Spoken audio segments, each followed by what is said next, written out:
ഇന്ന് ഞാൻ snow white cucumber കൃഷി ചെയ്യുന്ന രീതി ഒന്ന് കാണാം. കാലാവസ്ഥയ്ക്ക് അനുയോജ്യമായ വളരെ നല്ലൊരു കൃഷിയാണ് കുക്കുംബർ കൃഷി. നമ്മുടെ നിത്യജീവിതത്തിൽ എല്ലാ ദിവസങ്ങളിലും മിക്കവാറും നമ്മൾ കുക്കുംബർ ഉപയോഗിക്കുന്നതാണ്. ഇന്ന് നമ്മൾ പറയുന്നത് കൃഷി ചെയ്യുന്ന രീതിയും അതേപോലെ കൊടുക്കേണ്ട വളങ്ങളും അതിന്റെ പരിചരണവും ഒക്കെ എങ്ങനെയെന്ന് നോക്കാം. ഇത് ഞാൻ മൂത്തത് നോക്കിയിട്ട് വിത്ത് നിർത്തിയതാണ്. നമ്മുടെ കുക്കുംബർ കൃഷിക്ക് ഒരു ലൈക്ക് തരാൻ മറക്കരുതേ. നമ്മൾ ഏറ്റവും ആദ്യം തിരഞ്ഞെടുക്കേണ്ടത് ഏറ്റവും നല്ല വിത്ത് തന്നെയാണ്. ഞാൻ സാധാരണ ചെയ്യാറുള്ളത് എൻ്റെ കുക്കുംബറിൽ നിന്ന് തന്നെ ഏറ്റവും നല്ലൊരു കുക്കുംബർ വിത്തിൽ നിർത്തിയിട്ട് അതിൽ നിന്നാണ് ഞാൻ വിത്തെടുക്കാറുള്ളത്. കുക്കുംബറിന്റെ പച്ച കളർ മാറിയിട്ട് ഒരു മഞ്ഞ ഷെയ്ഡ് വന്ന് തുടങ്ങിയാൽ നമുക്ക് മനസ്സിലാക്കാം അത് മൂത്തതാണെന്നുള്ളത്. അത് അതിന്റെ വള്ളിയും നിന്നിട്ട് മൂക്കുന്നതാണ് ഏറ്റവും നല്ലത്. അങ്ങനെ വിത്തിന് നിർത്തിയിട്ടുള്ള ഒരു സ്നോ വൈറ്റ് കുക്കുംബറാണിത്. അത് ഞാൻ മുറിച്ചെടുത്ത് വിത്ത് ഉണ്ടാക്കാൻ പോവുകയാണ്. വിത്തിന് നിർത്തുമ്പോൾ നമ്മൾ ശ്രദ്ധിക്കേണ്ട ഒരു കാര്യം, ഏറ്റവും അവസാനത്തേതൊക്കെ നോക്കിയിട്ട് വിത്ത് നിർത്തി കഴിഞ്ഞാൽ കുറച്ച് ആരോഗ്യം കുറഞ്ഞതായിരിക്കും നമുക്ക് കിട്ടുക. ഞാനും ചെയ്യാറുള്ളത് ഏറ്റവും നല്ലത് നോക്കിയിട്ട് തന്നെ വിത്തിന് നിർത്തിയിട്ട് നമുക്ക് അടുത്ത വർഷത്തേക്കുള്ള വിത്ത് അതിൽ നിന്ന് ഉണ്ടാക്കിയെടുക്കാറാണ് പതിവ്. കുക്കുംബറിന് ഒരുപാട് വാട്ടർ കണ്ടന്റ് ഉണ്ടെന്ന് നമുക്കറിയാം. പക്ഷെ അത് നമ്മൾ മുറിച്ചെടുക്കുന്നതിന് മുന്നേ തന്നെ അതിന്റെ വിത്തിന്റെ കൂടെ തന്നെയുള്ള വെള്ളം കണ്ടില്ലേ, അത് നമ്മൾ കഴിക്കാൻ എടുക്കുന്നില്ലെങ്കിൽ അത് കളയേണ്ട ആവശ്യമില്ല. നമ്മൾ ഫേസ് പാക്ക് ഒക്കെ ഇടുന്ന സമയത്ത് അതിലെന്തെങ്കിലും ചേർത്തിട്ടൊക്കെ മുഖത്തിടുകയാണെന്ന് വെച്ചാൽ നല്ല ഗ്ലോ കിട്ടും നമ്മുടെ മുഖത്തിന്.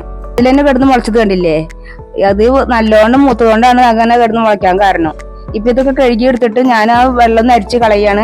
എന്നിട്ട് അതിന് ശേഷം നമുക്ക് ഒരു പാത്രത്തിൽ, പരന്ന പാത്രത്തിൽ വെച്ചതിന് ശേഷം കുറച്ച് ദിവസം വെയിലത്ത് വെച്ച് ഉണക്കാൻ വയ്ക്കുക. അടുത്ത വർഷത്തേക്കുള്ളത് ഞാനും വെയിലത്ത് വെച്ച് ഉണക്കുന്ന സമയത്ത് കുറച്ച് വെണ്ണീറൊക്കെ ചേർത്തിട്ടാണ് ഉണക്കാൻ വെക്കാറുള്ളത്. കാരണം അതിൽ പുഴുശല്യങ്ങളും കീടശല്യങ്ങളും ഒന്നും ഇല്ലാതിരിക്കാൻ വേണ്ടിയിട്ടാണ് അങ്ങനെ ചെയ്യണത്. ഇപ്പൊ കുത്തിയിടാൻ വേണ്ടി നമ്മൾ കുറച്ചെണ്ണം എടുത്തതിന് ശേഷം നമുക്ക് കുറച്ച് ചാരം ചേർത്ത് മാറ്റി വയ്ക്കുക. ബാക്കിയുള്ളത് നടാനുള്ള നിലം ഞാൻ കുറച്ച് ദിവസം മുന്നേ തന്നെ ഒരുക്കി വെച്ചതാണ്.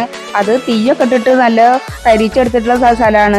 അതുകൊണ്ട് തന്നെ പെട്ടെന്ന് അതിന് കീടങ്ങളൊന്നും ബാധിക്കുകയില്ല. നിലം തീയിട്ട് കഴിഞ്ഞിട്ടുണ്ടെങ്കിൽ അതിലുള്ള അണുക്കളും കീടങ്ങളൊക്കെ നശിച്ചു പോയിട്ടുണ്ടാവും. കുത്തിയിട്ട് കഴിഞ്ഞൊരു 4-5 ദിവസം കൊണ്ട് തന്നെ വെള്ളരിയൊക്കെ മുളച്ചു വരും. മുളച്ചു വരുമ്പോൾ അത് തണ്ട് കുറച്ച് ഉയരത്തിൽ നീണ്ടിട്ടാണ് വരിക. അപ്പൊ അതിന് നമ്മൾ ശ്രദ്ധിക്കേണ്ട ഒരു കാര്യം, ഒരു ചെറിയ ഈർക്കിലിയോ എന്തെങ്കിലും ഒരു ചെറിയ കമ്പ് കൊടുത്തിട്ട് അതിനൊന്ന് സപ്പോർട്ട് ചെയ്ത് നിർത്തേണ്ടതുണ്ട്. അല്ലെങ്കിൽ അതിന്റെ തണ്ട് പെട്ടെന്ന് ഒടിഞ്ഞു പോവുകയും ചെയ്യും. നനയ്ക്കുന്ന സമയത്തൊക്കെ തന്നെ അതിന് തണ്ടിന് ഇളക്കം തട്ടാതെ ചെറിയ കപ്പ് കൊണ്ടൊക്കെ കോരി ഒഴിക്കുന്നതാണ് ഏറ്റവും നല്ലത്. ഞാൻ നനച്ചു തുടങ്ങുമ്പോൾ തന്നെ എന്തെങ്കിലും വളങ്ങളൊക്കെ ചേർത്ത് ഒരു സ്ലറിയാണ് ഞാൻ ഒഴിച്ചു കൊടുക്കാറുള്ളത്. അതുകൊണ്ട് തന്നെ വെള്ളം നനയിലും നടക്കും, അതേപോലെ അതിന് വേണ്ട വളപ്രയോഗവും നടക്കും. അതിന് പന്തലിട്ട് കൊടുത്തു കഴിഞ്ഞെങ്കിൽ ഒരു നെറ്റൊക്കെ കെട്ടി കൊടുക്കുകയാണെന്ന് വെച്ചാൽ നമ്മൾ എളുപ്പത്തിൽ നമ്മൾ പന്തൽ പണി കഴിയും ചെയ്യും. സാധാരണ രീതിയിൽ വെർട്ടിക്കൽ രീതിയിലുള്ള പന്തലിട്ടാണ് ഏറ്റവും എളുപ്പം. അതാകുമ്പോൾ കാലും തൂണുകളൊന്നും അധികം വേണ്ട, 2 കാലുകൾ കൊടുത്തിട്ട് അതിലേക്ക് നെറ്റ് വലിച്ചു കെട്ടി കഴിഞ്ഞാൽ വളരെ നല്ല രീതിയിൽ തന്നെ അത് പടർന്ന് കയറുകയും ചെയ്യും. കുക്കുംബറിന് 2 നേരം നനച്ചു കൊടുക്കുന്നതാണ് ഏറ്റവും നല്ലത്. ഞാൻ വളം ചേർത്തിട്ടുള്ള വെള്ളം കൊടുത്തുകൊണ്ട് തന്നെ നല്ല ആരോഗ്യത്തോട് കൂടിയിട്ടാണ് നമ്മുടെ പ്ലാന്റ് വളർന്നു വന്നിട്ടുള്ളത്. കണ്ട് ഇപ്പൊ തന്നെ ചെറിയ തയ്യാകുമ്പോൾ തന്നെ ഇതിൽ പെട്ടെന്ന് പൂക്കൾ വിരിഞ്ഞു തുടങ്ങും. അതോടൊപ്പം തന്നെ അത് കായ്ച്ചും തുടങ്ങും. മത്തയും കുമ്പളവും പോലെ ഒന്നല്ല, വെള്ളരിക്കും അതേപോലെ തന്നെ കുക്കുംബറിനൊക്കെ ചെറുപ്പത്തിൽ തന്നെ വളം ചേർത്ത് കൊടുത്തു തുടങ്ങണം. എന്നാലും നല്ല ആരോഗ്യത്തോടു കൂടി പെട്ടെന്ന് തന്നെ അത് കായ്ച്ചു തുടങ്ങുകയും ചെയ്യുള്ളൂ. പച്ചക്കറി തൈകൾക്ക് കൊടുക്കുന്ന ഏത് വളവും നമ്മുടെ സ്നോ വൈറ്റ് കുക്കുംബറിനും കൊടുക്കുക. അത് ചാണകപ്പൊടി ആണെങ്കിലും വേപ്പുമുണ്ണാക്കാണെങ്കിലും ഏത് വളമാണെന്ന് വെച്ചാലും നമുക്കൊന്ന് ഡയലൂട്ട് ചെയ്ത് കൊടുക്കുകയാണെന്ന് വെച്ചാൽ വളരെ നല്ലതാണ്. അതിന് വലിച്ചെടുക്കാനും അത് പെട്ടെന്ന് വളരാനും നല്ലതാണ്. ഇത് കായ്ച്ചു തുടങ്ങി കഴിഞ്ഞിട്ട് ഒരുപാട് ദിവസങ്ങളിൽ ഇത് നിർത്തരുത്.